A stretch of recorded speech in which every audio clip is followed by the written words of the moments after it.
Folks, welcome back to the channel. Doug with Stacking Investments here. Reloading the trailer a little bit. Have to stock up on some mop handles and brooms. I've been selling a bunch of them. In this video, I want to address a question or a comment from a viewer in my video where I was talking about how I combat inflation with buying like coffee and nuts and things and juices and things like that for my family. And they brought up a question. They were always skeptical of stuff sold at the flea market and everything. So I just want to give them a rundown. Yes, there are some stolen items at the flea market. That's generally your beauty aids, the over-the-counter medicines, and your big expensive power tools like DeWalt, Ryobi, but that's not always the case. A lot of that stuff is returns, or some, and if it's got certain labels on it, it was a customer return. And they don't deal with it. They don't try to repackage it up. They don't send it back to the manufacturer to repackage it or whatever. It gets sold as salvage and everything. And people go to auctions and bid on these pallets of that stuff on the salvage auction. But a lot of stuff comes from, if you're in the trucking industry, there's a term, it's called OS&D. It's over, short, and damaged, where in a case of like, let's just say Starbucks coffee packaged up on a pallet going to a store, and some dummy has punctured one or two of the boxes with the fork of a forklift, or something fell on it, or the pallet itself leaned over and caused things to get damaged. A lot of times the purchaser will refuse that. Well, the shipper, which would be whoever's supplying the Starbucks coffee in this case, has to make a decision. Do they want it back, rework it, and then sell it, or do they have two choices? With OS&D, there's two options. You can just run it to the dump and dispose of it and just put it in the waste system, or you can salvage it and try to recoup some of your costs by selling it off somewhere. Even though you're taking a discount, at least you're getting something back.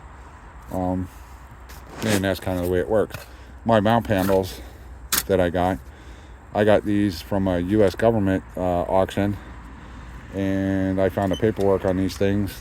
The U.S. government paid $13.63 for these, but I guess they ordered too many or didn't need them, and so they went on the auction block, and I picked them up at, I can't remember if it was 53 cents a piece or 63, something like that, 63 cents a handle.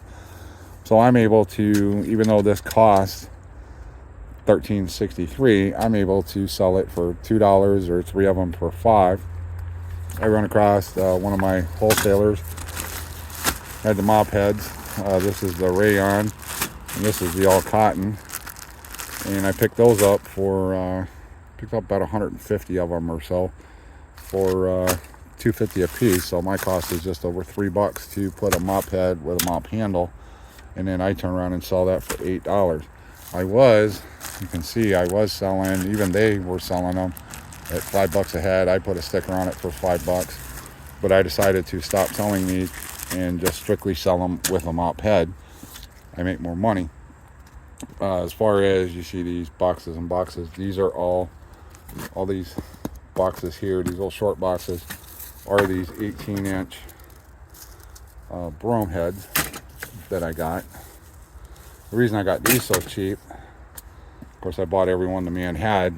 I have like 150, almost 200 cases of these things. I got the 18-inch, and then I got a bunch of cases, the long ones with the 36-inch. I got these because this company, there was one of two things. The company's kind of still in business, but they kind of shut down production on a lot of stuff. So this was in their warehouse. They don't manufacture it anymore. They don't sell it anymore. And I think that division of the company actually went out of business.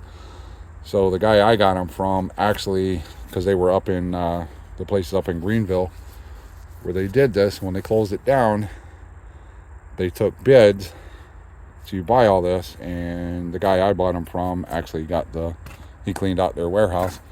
It's where these little hand dusters come from. Same company made them, but they don't make them anymore. Echo Clean by Odell. Nothing wrong with them.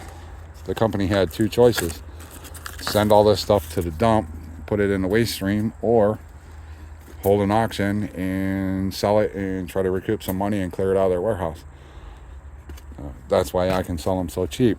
I looked online, a 36-inch broom head like this from your commercial sites, and then I have them in a box here, and this is just my table display. So if somebody buys one, I give them one in a box. Those range anywhere on websites. The 36-inch range $36 to $56, $58 per head. Well, I sell them at $8, or if I put a handle, and I'm limited on handles, if I put a handle on it, I sell the big one for $10, and I sell the little 18-inch here, either the green or the dark one, a little stiffer. I sell those for $8 with a handle. So, just giving you an idea of, not everything is a scam. When you see it at the flea market, there's a reason some of this stuff gets purchased cheaply and can be sold cheaper than, say, well, their comment was, how can somebody pick up coffee for less than a big conglomerate like Walmart can? Well, there's your answer. And there's nothing wrong with it. One other possibility is that stores go through, they have marketers come in, so there might be somebody representing the Starbucks brand come in and redo their shelving, and stores actually, that's why you have a best by date, sell by date, whatever. Just because something goes past that date doesn't mean it's bad. A lot of stuff, and you look on the FDA or whatever, maybe the FDA website, and they show that a lot of stuff is good for years past the sell by date. Mostly the sell by and best if sold by date is so the store is doing rotations, so that if a company changes their label or does a special promotion, that stuff, the older stuff gets pushed out, and so the new stuff gets in. That's how you see promotions on a timely basis, and it's based on sell by or best of use by date. So they want stores rotating their stuff out, so they get new promotions, new labels, new product, whatever, new improvements, stuff like that onto the shelf for you to buy. So that stuff, when it comes to a merchandiser coming in and redoing the display, that stuff gets boxed up and also sold out for either salvage or somebody, they might have somebody who just takes everything they get for salvage. They just buy it. They've got an agreed upon price, and maybe per pallet or whatever, or by the box, and they just come by on a weekly basis or however often it is, and they pick everything up, haul it out, and then they sell it as salvage. Sometimes they wholesale it out to other people, which is the case of where my guy gets the coffee, the cookies, the nuts, the juices, things like that. He's buying from somebody who is gathering it all up from all the stores locally, and then he's selling it, and that's how he gets it cheaper. So it's not, I want to tell that person, not everything out there is like a scam or just, whatever. It's like a second economy, and all this stuff, if it wasn't resold out at an auction at a discount or whatever, just imagine 150 cases. I think I had 200 and some to begin with. I'm down to 150 or so. But just imagine if all these cases of brooms, which are perfectly good, there's nothing wrong with them, the company just went out of business, and these aren't manufactured anymore. Just imagine all this going to the dump. Well, this is where my guy came in. He bought them up, and then I come along and bought them from him, so he made some money, cleaned out his warehouse when I bought it all, and then it's just, I've got it back on, like the flea market's like a secondary market, it's like secondhand stuff, but it's all unused. It's never been used. It's just stuff that was going to go to the dump anyways, but they sold it out to recoup some money and clear out the warehouse. So just to give you an idea, not everything's a sham at the market. Yes, there is some stolen stuff. I will admit that. I see some every once in a while. There are fakes out there. You will run into. But this is where you need to do your research. You need to understand what fakes are. You need to understand, get a good relationship with the people you're buying from. Find out, do your homework. Find out, I don't tell people where I get this stuff from because I don't want them competing with me. But at the same time, like I bought these out, I've got 4 cases. There's 12 in a box, and a case holds, well, this is a case of 12. But the case lot holds 4 of these boxes, so there's 48 individual pieces in the big case. I only have 4 of those left. I'm down to 4 cases and a couple of boxes like this, and that's all I got left. Once I sell out, I can't get any more because they don't manufacture them anymore. Bought all the man had. I think I wound up with like 25 for the 48 cases of these, and I'm sold them down to like 4 cases left. So just because it's at the flea market doesn't mean there's something bad with it. There's something skeptical or whatever. Just giving you an insight of how you can find stuff cheaper at the flea market than you can retail, and it's bought cheaper than what the big conglomerates pay. So just letting you know there's more to it. You just have to do your research. You have to find, if you want to get in this kind of business, reselling and whatever, you just got to find some wholesalers. You got to find a product that sells good. These things sell good. I still got about 400 of them left, these handles. I don't have enough mop heads to put with the handles, but they sell. So I've actually recouped my money on the handles. I've sold a couple 100 lots of the handles at $1 a handle. I made money. It helped reduce my cost, drop my inventory, but I have the mop heads to go with them, so I'm making good money. Got the broom heads.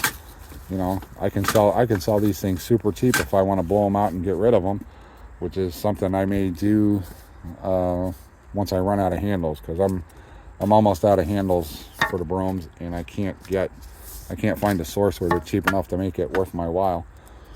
So, but there you have it.